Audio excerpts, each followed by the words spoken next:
Welcome back to the Ed Show. President Obama says he's not going to ask the middle class to pay for another tax cut for millionaires. And Mitt Romney still doesn't have a counter argument. He can't answer basic questions about his tax plan.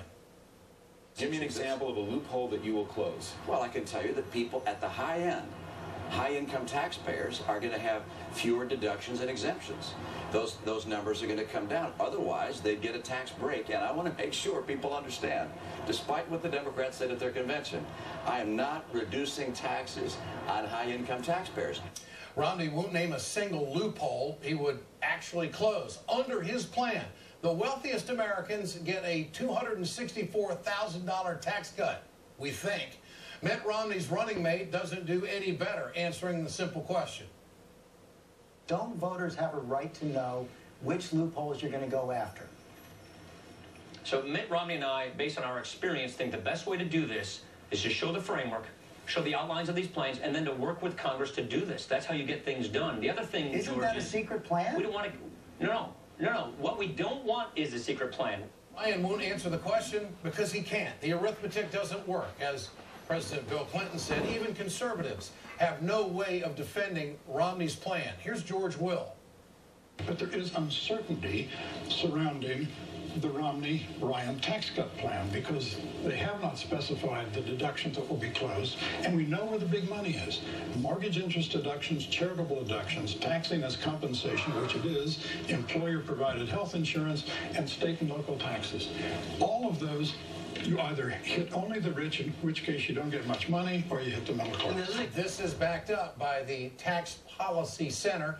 Under Romney's plan, the middle class pays more while the wealthy pay less. 65% of people who use the mortgage interest deduction make less than $100,000 a year. 91% of people who use the deduction make less than $200,000 a year. Let's turn to David Stockman, former budget director and director of Office of Management and Budget for President Ronald Reagan. Great to meet you. Great to have you on the program. Glad to be here. George Will says that the Romney tax plan doesn't add up for the middle class. What's your assessment? Well, that doesn't add up, and his budget plan doesn't add up. He's got a secret plan to cut the budget.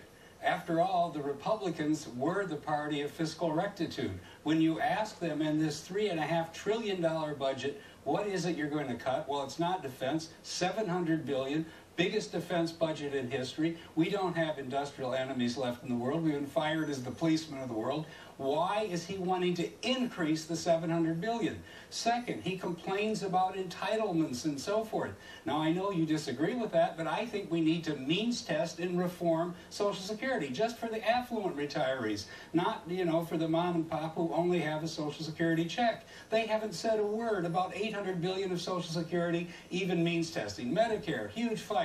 But it doesn't take effect till 2023. What are they doing in the interim? So my point is, they have a secret plan to close loopholes and cut taxes, which makes no sense to me when you look at the loopholes. They have a secret plan to cut spending that they're not really talking about, and so the thing doesn't add up. Neither party is adding up, frankly, because we're getting the same kind of role reversal, if I could say this, Ed, from the White House.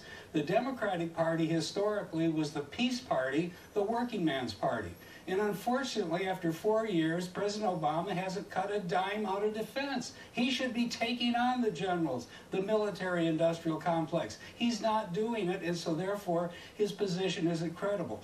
We're having an extension of the Bush tax cuts for everybody. I agree with him on the 2%, but we can't afford them for the other 98% either, given the fact that half of the population, the poor and the lower income, don't pay income tax anyway.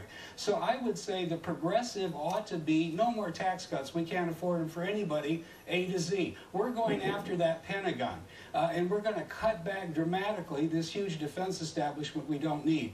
Now, neither party is doing that, so we got this silly debate going on of one fairy tale versus another, and the country is in the trouble for it. Well, President Obama did say, let's go big. He was ready to go big on the deficit reduction package, and the Republicans didn't come to the plate. In fact, Paul Ryan played a real role in that, telling his own leadership that if we do that, this is going to walk President Obama right into a second term. So President Obama was willing to put I agree. the earned benefits on that. agree. He's also willing to raise taxes and just go back to the old rates and let the Bush tax cuts expire, which would bring more money into the Treasury.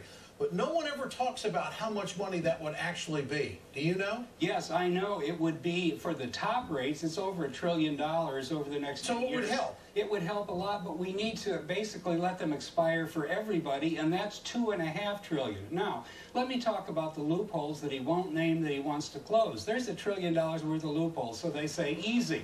Close all the loopholes, cut the rates, give everybody, the rich people especially, a big tax rate, and they ought to be paying their fair share. $200 billion of that is due to capital gains, dividends, and other investment preferences. How do you think Mitt Romney got a 14.9% tax rate?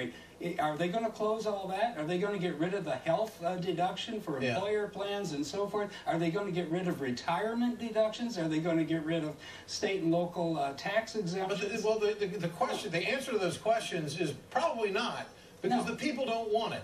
There's no march to get rid of Medicare. There's no march to get rid of Social Security. And had they not raided Social Security and borrowed against it, it's a solvent program. And it has been for 77 years. But Ed, I think the problem is for the last 20 or 30 or 40 years, we've been raiding Social Security and spending it on aircraft carriers, there's no doubt. On cotton subsidies. We don't pay for anything. So the problem is the $2.8 trillion of IOUs that are in the trust fund have nothing behind them. They're pieces of paper, and they'll never be funded unless we tax somebody. But from an accounting process, the truth hasn't been there with Social Security. Social Security, when it's not rated, has worked. And of course, I mean, I think the Republicans are after the New Deal. They have been for a long, long time. Blow up the federal budget deficit, cut back government exactly where you want it. And this would be the president to do it if he gets in, if Romney gets in. What about offshore accounts? What about people not paying their fair share? How much of a damage does that do? I mean, we've got tax laws that allow this to happen. Right. And people make money in this country and take it overseas and park it and don't pay what they would pay if they had it here. Well, my view is the top 2% are so damn lucky from the boom that we've had over the last 20 or 30 years, half of it which wasn't real. It was the Federal Reserve printing money and the Federal Reserve coddling Wall Street and all of the speculation that was going on. They ought to stop whining about paying a little more in taxes because we are in deep trouble fiscally in this country. Look, if you want to save the country financially, you have to go where you can get the money fast. It's like a sales tax. Right. It accumulates a lot of money fast. Well, if they expire the Bush tax cuts, the top 2%, over $250,000, you're going to get a lot of money fast. Why? Because they can.